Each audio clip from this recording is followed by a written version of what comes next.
ये कौन है वो व्यक्ति जो सोचता है कि आ, हम कुछ बहुत उन्नति कर रहे हैं। जो भौतिकतावादी लोग सोचते हैं कि वो भौतिक रूप से बहुत उन्नति कर रहे हैं।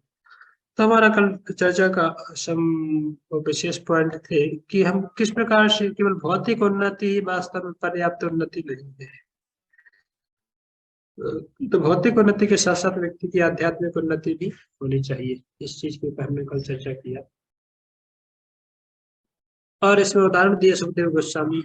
यदि कोई बोलेगा नहीं नहीं हम तो खाते हैं पीते हैं एंजॉय करते हैं लाइफ का, तो वो एंजॉयमेंट ज्यादा नहीं है अकॉर्डिंग टू श्रीमद् भागवतम। कि वो तो सब कुत्ते हैं। 4 जानवरों के नाम बताए थे, याद है किसी को? और कौन कौन से जानवर थे? आजकल की जो स्पेशल सोसाइटी में उस प्रकार से लोग हैं, कौन कौन से थे वो? कोई बोलिए। वो जो हाँ। जानवर थे, कुत्ते, सुकरों, ऊंट और गधे। क्यों क्यों नाम लिया था? सबका अलग अलग विशेषता बताएंगे, क्यों वो स्पेशल है? हाँ, ऐसे जानवर क्यों स्पेशल?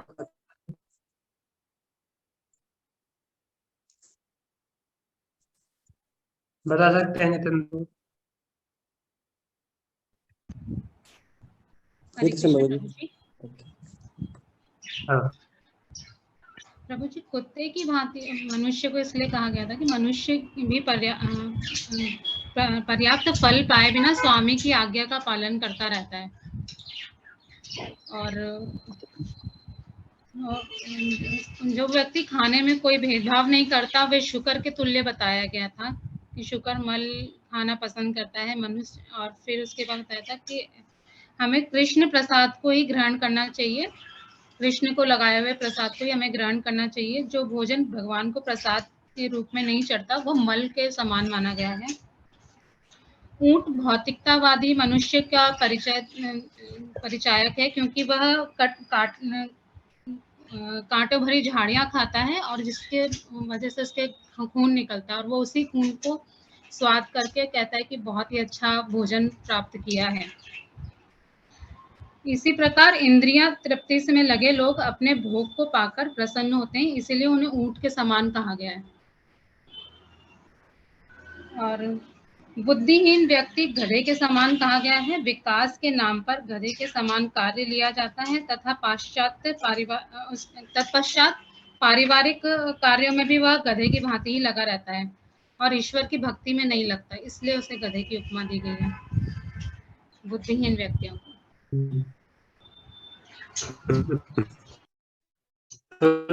तो बड़ा बड़ा सर्टिफिकेट है, बड़ी बड़ी डिग्री है।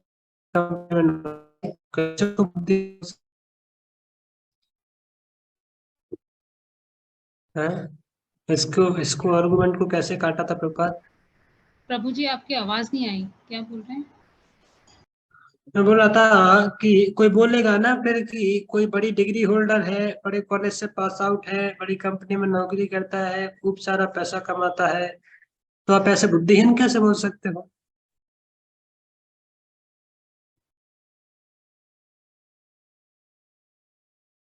बुद्धिहीन नहीं, वहां पे उसके लिए बताया था कि आधुनिक विश्वविद्यालय में मनुष्यों को जो शिक्षा प्रदान की जाती है उसके पश्चात वो नौकरियों के लिए इधर उधर घूमते रहते हैं कि जिस तरह वो तो कुत्तों हाँ के लिए उदाहरण दिया था, वो तो कुत्तों का उदाहरण दिया था। तो जी पापा जी गधे का उदाहरण दिए थे, गधे का है किस सेंस में दिए थे?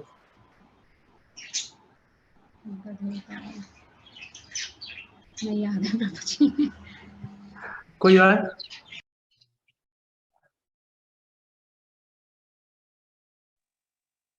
गधे का उदाहरण किस लिए दिए थे तो को?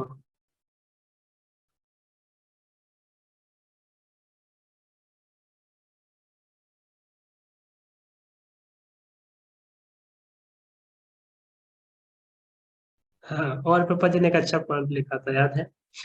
हाँ गधे के। प्रभु जी, उन्होंने कहा था कि मतलब अभी प्रेजेंट टाइम में कंपनियों वगैरह में आदमी को इस तरह से झोंका जाता है, इस तरह से काम लिया जाता है विकास के नाम पे कि वो गधे के समान ही अपने ना निर्वाह वो करता है, कार्य करता है। हाँ, कैसा क्या उदाहरण दिया था वो?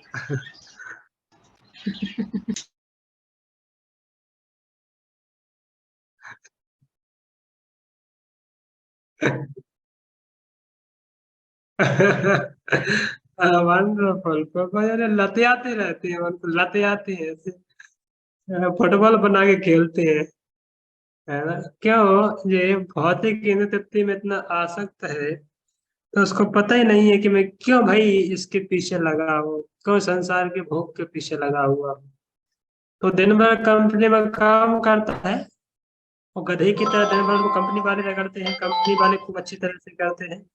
और फिर जब वो शाम को आता है तो शाम को फिर उसको पत्नी उसकी खूब पहले अच्छा से लेक्चर देती है, फिर खूब काम कराती है, और काम नहीं करता तो लतियाना चालू करती है?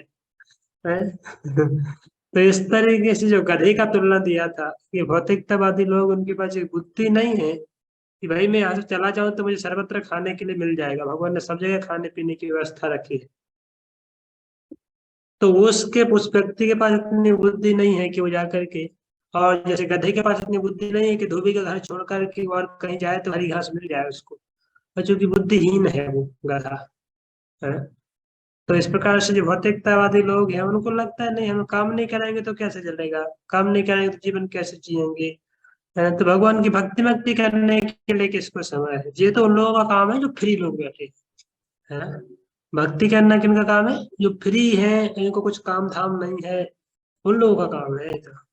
बाकी हम लोग तो करने वाले हैं ना, हमारे शरीर में शक्ति है, तो हम तो काम करके जिएंगे ना, किसी दूसरे के ऊपर क्यों डिपेंडेंट रहेंगे, दूसरे के ऊपर क्यों निर्भर रहेंगे। तो ऐसे लोग कैसे हैं? जैसे गधा है, गधी की लात खाने के बाद भी छोड़ नहीं पाता गधी को, ऐसे जी लोग भी बार बार लात खाने के बाद भी उसको छोड़ नहीं पाते, है ना। और एक और उदाहरण दिया था, सुअर का उदाहरण क्यों दिया था? सुअर का आपने बता दिया, जैसे वो मल खाने में उसको कोई डिस्क्रिमिनेशन नहीं होता है कि क्या अच्छा है क्या बुरा है, उसके लिए बुरा अच्छा लगता है, अच्छा बुरा लगता है ना। उसको आप हलवा देंगे तो मल के जैसा देखता है, और मल देंगे तो हलवा के जैसा देखता है, होता है कि नहीं? तो ऐसी बात है। तो ये सुखदेव गोस्वामी अलग अलग चार उदाहरण दिए थे कि भाई इसके लिए जीवन जीना थोड़ी है ना, भी करते हैं, तो ये कोई बहुत बड़ी महानता नहीं है जीवन की, कोई बहुत बड़ी उपलब्धि नहीं है जीवन। अभी आगे सुखदेव गोस्वामी कुछ अलग उदाहरण दे रहे हैं कि क्यों ऐसा व्यक्ति कैसे, उनका जीवन कैसे, उनका शरीर पूरा कैसा है, उसके बारे में बता रहे हैं। बिले बतोरुक्रम विक्रमानेन शर्मता कर्णपुटेन रश्या जिन्हा सती दारुके वसूतः नाचोपगायत्युरुगाय गातः। हाँ। बिले बतोरुक्र विक्रमाने, अरे ऐसे लोगों के कान, हैं? ऐसे लोगों के कान कैसे हैं? बोले सांप के बिल के जैसे। ये सांप का बिल होता है ना, छोटा गड्ढा होता है, उसमें सांप जाकर के घुस जाता है। तो ऐसे भौतिकतावादी लोग जो भगवान की दिव्य कथाओं को श्रवण नहीं किए, ना शर्मता कर्णपुटे नरस्य, जिन लोगों के कानों में भगवान के नाम नहीं गया, जिन लोगों के कानों में भगवान की दिव्य लीलाएं नहीं गई, जिन लोग अपने कानों को भगवान के गुणगान में नहीं लगाए, ऐसे लोगों के कान है जो क्या है? बिल है, सांप के बिल है ना। कैसे? जिन्हा सती दारू के वसूत, और जीव उनकी कैसी है? अभी कानों का उदाहरण दे दिया, अभी जीव का उदाहरण दे। जीव कैसे है? दादुर के, दादुर के, दादुर मतलब मेढक, है ना। तो उनकी जीव है मेढक, ऐसे टर टर टर टर करती रहती है, बिना बिना किसी काम के, फ्री फंड के टर टर करती है ना। तो ऐसे भौतिकतावादी लोग वो भगवान को ग्लोरीफाई नहीं करेंगे, भगवान के विषय में कुछ चर्चा नहीं करेंगे, भगवान को गुणगान नहीं करेंगे, पर भौतिक संबंधों को, भौतिक चर्चाओं को लेकर के दिन रात टर टर मेढक की भांति कार्य करते रहेंगे। और प्रभुपाद जी इसमें आगे उदाहरण देंगे क्यों मेढक स्पेशल है जीव के लिए, क्यों मेढक का उदाहरण लिया गया है।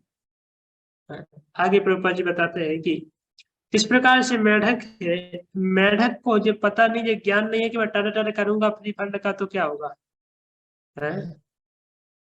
और मेढक ये फ्री फंड का टर टर कर रहा है तो सांप को पता चल जाता है भाई साहब कहाँ बैठे हैं, है ना।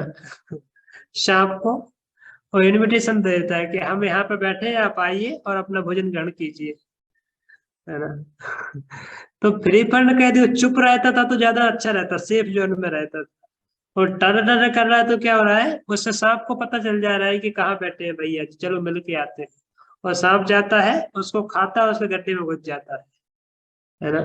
तो इसी प्रकार से ऐसे भौतिकतावादी लोग जिनके कान भगवान के श्रवण श्रवण में लगे हुए नहीं है, वो सांप के बिल के जैसे हैं।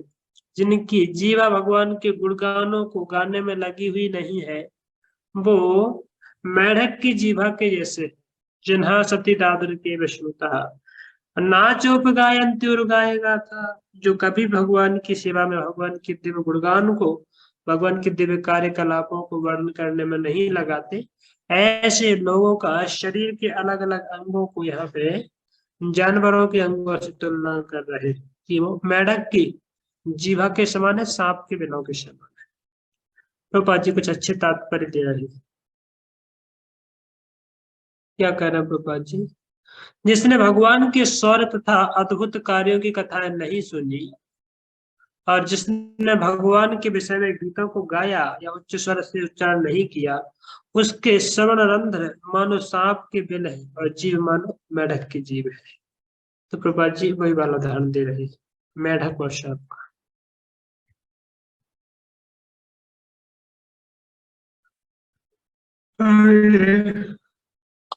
इसको पढ़िए, एक जन पढ़ सकते हैं।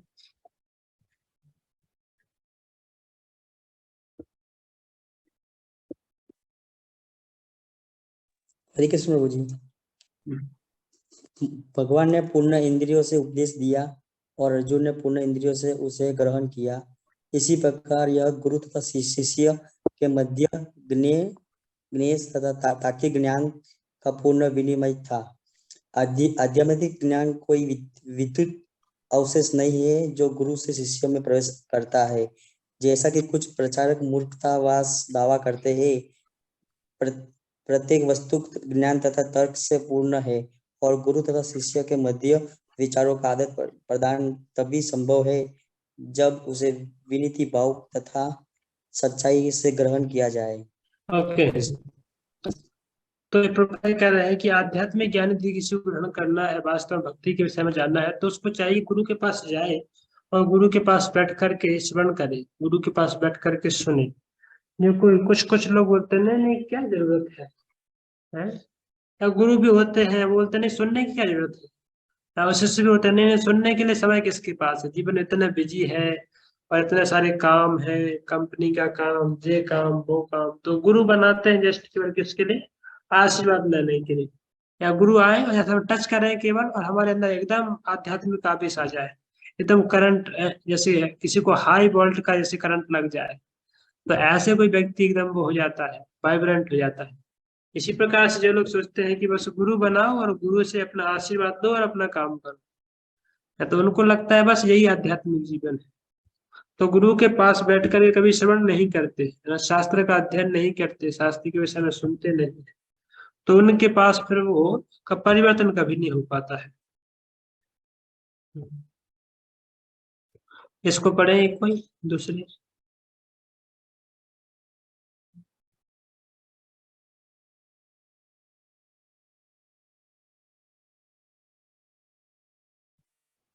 पढ़ सकते हैं कोई?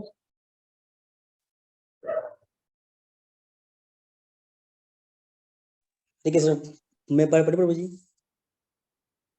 ये बाकी लोग क्यों नहीं पढ़ रहे? बाकी लोग फ्री नहीं है?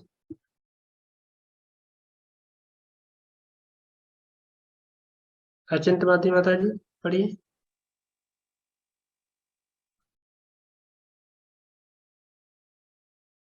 सरोज माता जी आप पढ़िए।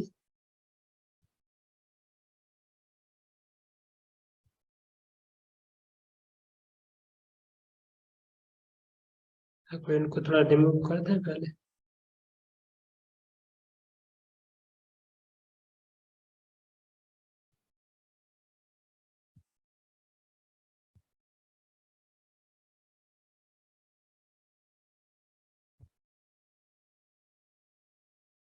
ऐसे हटाते जाएंगे, इन्हीं को बुलाएंगे। नहीं मिले तो यहाँ से हटा दे। हसी माता जी पढ़िए।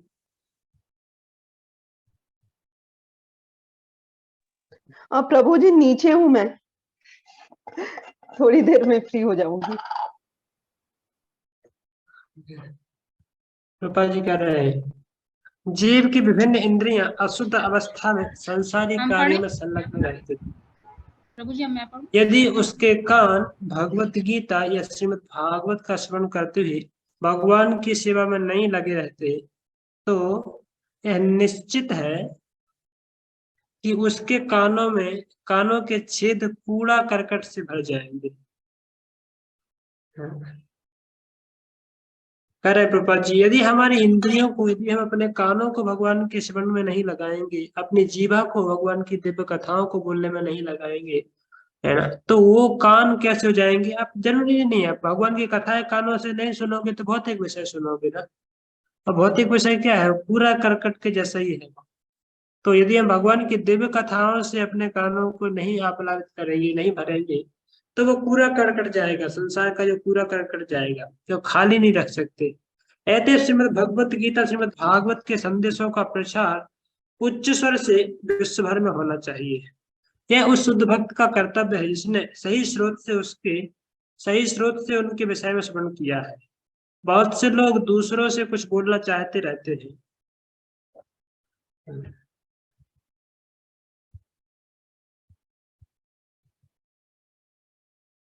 बातें करते हैं और लोग उन्हें बिना समझे सुनते रहते हैं।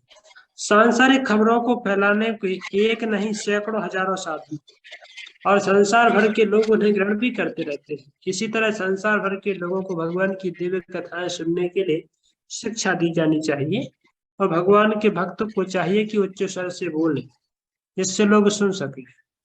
मेढक उच्च स्वर में टर्राते हैं। रूपा जी देखो मेढक का उदाहरण दे रहे हैं। जो मेढक होते हैं वो उच्च स्वर से टर्राते हैं,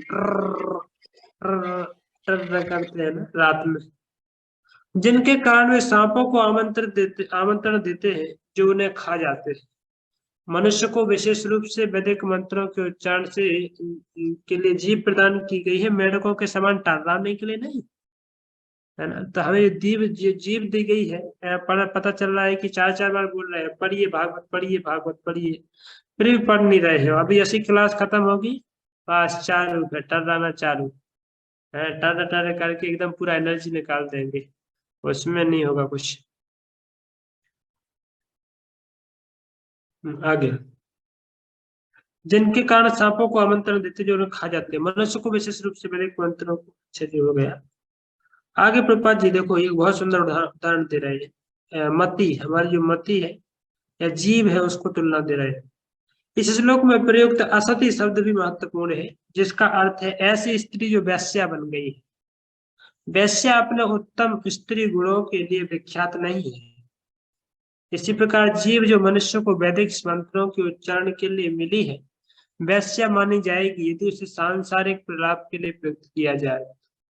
तो बड़ी कितना अच्छा था आपने लिखा है। जीव जो यदि भगवान के कार्यकलापों को गुणगान ना करके संसारी विषयों के बारे में गुणगान करती है, संसारी विषयों को डिस्कस करती है, तो ऐसे जीव वो वैश्या के समान है। जैसे वैश्या है उसके अंदर कोई अच्छा गुण नहीं होता है, वो हमेशा पूरे के पूरे खराब गुणों को लेकर के घूमती है। उसी प्रकार से जीव जो है यदि भगवान की कथाओं को छोड़ करके भौतिक संसारी कार्यकलापों के विषय में, संसारी विषयों में लिप्त है तो फिर वो एक वैश्या की जैसी है। ठीक है, आगे दे रहे हम कि किस तरीके से और भी कुछ शरीर के अंगों को, सर कैसे है और मस्तिष्क कैसा है, हाथ कैसे है। भारा परम पट्ट किरीट जुष्टम अप्युत्तमांगम नमीन नमीन मुकुंदम शावो करुणो कुरुते सपर्याप हरे लसत कांचन कंकड़ौवा। भारम परम पट्ट किरीट जुष्टम, अरे जिनके मस्तिष्क पे बहुत बड़ा मुकुट है, जिनके मस्तिष्क पे बहुत बड़ी पगड़ी है जो बहुत ही शोभायमान है, वो कैसी है? वो पगड़ी उनके सर पे केवल और केवल भार के जैसी है, बहुत भयंकर बड़ा बर्डन भार है। यदि वो उनकी पगड़ी ना उत्तम श्लोक है, नमेन मुकुंदम, यदि उनका मस्तिष्क भगवान के चरण कमलों में जाकर के झुकता नहीं है, उनका मस्तिष्क भगवान के चरण कमलों में लगा हुआ नहीं है, तो ऐसे मस्तिष्क पर भले ही कितनी बड़ी पगड़ी हो या कितना अच्छा मुकुट हो, ऐसा सर जो है वो क्या है, उस सर के ऊपर ऐसा सुंदरता केवल भार है ना, जिसको लेकर के वो लोग ढोते रहते हैं, घूमते रहते हैं। साबव कराऊ नो कुड़ते सपारियाम, यदि कोई उनका शरीर है वो कैसा है, मृत शरीर के जैसा है, मृत जैसे मृत व्यक्ति होता है ना, मुर्दा है ना, तो वो लोग मुर्दे के समान है जो भगवान की पूजा नहीं करते हैं। हरे लसत कांचन कंकड़वा, और जिनके भगवान के शरीर पे कांचन, कांच के चमचमाते हुए सुनहरे दो कंकड़ है, ऐसे भगवान की यदि कोई सेवा नहीं करता तो ऐसा व्यक्ति का शरीर है वो सबके समान है, मरे हुए व्यक्ति के समान है। ठीक है, इसका तात्पर्य बहुत अच्छा है, थोड़ा पढ़ लेते हैं इसको, पढ़िए, कोई पढ़ेंगे?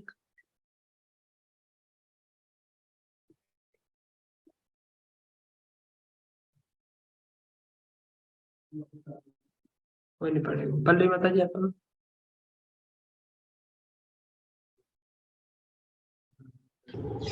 ये ग्रीन वाला पढ़ना है प्रभु जी।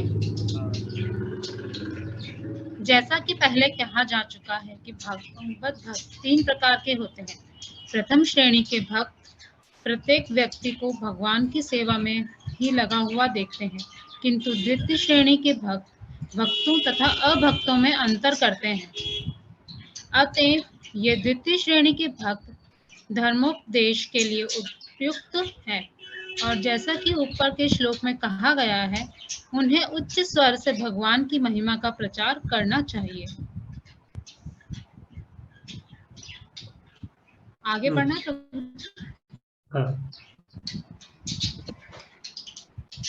इस श्रेणी के भक्त तृतीय श्रेणी के भक्त या अभक्तों में से अपना शिष्य बनाते हैं।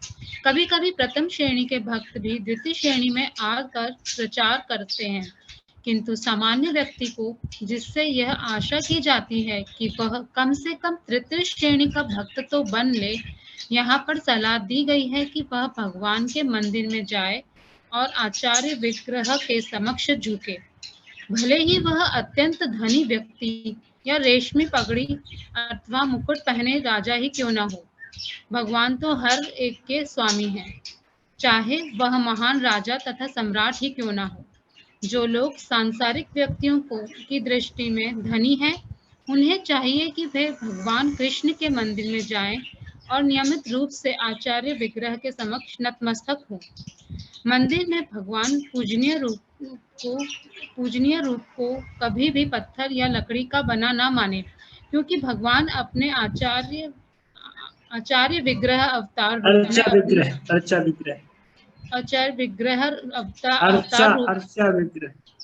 इसका अर्थ क्या है प्रभु जी? अर्चना, जो अर्चना करने के लिए भगवान की विग्रह अर्चा विग्रह अवतार में अपनी शुभ उपस्थिति द्वारा पतितात्माओं पर अति कृपा करने वाले हैं, जैसा कि इसके पूर्व उल्लेख हो चुका है। श्रवण विधि से मंदिर में भगवान के अस्तित्व की यह अनुभूति संभव है।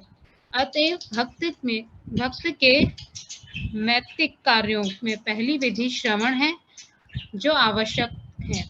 सभी श्रेणी के भक्तों को भगवत गीता तथा श्रीमद् भागवत जैसे प्रामाणिक स्रोतों से श्रवण करना अनिवार्य है। जो व्यक्ति अपने भौतिक पद से गर्वित होकर मंदिर में भगवान के अर्चा विग्रह के समक्ष नतमस्तक नहीं होता, या जो बिना किसी ज्ञान के मंदिर पूजा में का तिरस्कार करता है, उसे यह जान लेना चाहिए कि प्रभु जी ऊपर कीजिए, स्क्रॉल कर दीजिए, उसकी यह पगड़ी या मुकुट उससे भव सागर में डुबाने में ही सहायक बनेगी। यदि डूबते व्यक्ति के सर पर भारी बोझ हो तो वह बिना भार वाले व्यक्ति की अपेक्षा अधिक तेजी से डूबेगा। मूर्ख तथा अहंकारी व्यक्ति ईश विज्ञान का निरादर करता है और कहता है कि उसे ईश्वर से कुछ लेना देना नहीं है, किंतु जब वह ईश्वर के नियम की पकड़ में आता है और जब उसे मस्तिष्क शून्यता जैसी बीमारी आ घेरती है, तब वह ईश विहीन व्यक्ति अपनी भौतिक उपलब्धि के भार से अज्ञान सागर में डूब जाता है। ईश चेतना के बिना भौतिक विज्ञान की प्रगति मानव समाज पर सिर के बोझ के तुल्य है। अतएव लोगों को इस प्रबल चेतावनी पर ध्यान देना चाहिए। ओके, तो वो प्रभुपाद जी बता रहे हैं कि भौतिकतावादी रूप में जो है, भले ही भौतिक रूप से कितना समृद्ध क्यों न दिखे, तो वास्तव में समृद्ध नहीं है। वास्तव में समृद्ध तो आध्यात्मिक लोग, क्योंकि भगवान को अपने जीवन का यह केंद्र बिंदु मानते हैं। और यहाँ पे भागवत के श्रवण के ऊपर विधि बताई गई है कि श्रवण कितना आवश्यक है, क्योंकि भक्तिमय जीवन में श्रवण सबसे पहली विधि है, ये लास्ट तक चलने वाली विधि है। तो श्रवण कभी छूटता नहीं है आध्यात्मिक जीवन में। और यदि कोई पगड़ी केवल बांधे पर यदि अच्छी नाव में नहीं बैठा है तो डूबने की संभावना है। इस प्रकार से कोई व्यक्ति यदि श्रवण मात्र करता रहे अपने जीवन में, तो इस भयंकर भाव सागर रूपी सागर से अपने आप को मुक्त कर सकता है। कर मुक्ति नहीं कर सकता, बल्कि और कोई भार वाला पशु है, भार वाला व्यक्ति भी है, उसको भी बचा सकता है। इस चीज पे बल दिया गया है। कोई धर्म दिए हमारा प्रताप रुद्र का कि वो कैसे उड़ीसा के राजा थे, उन्होंने वो करके दिखाया। एक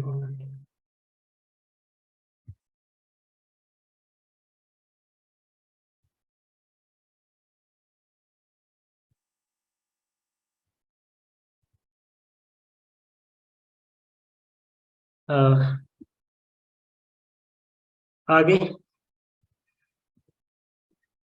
इसको मैंने अभी तक वो नहीं किया, पॉइंट आउट नहीं किया।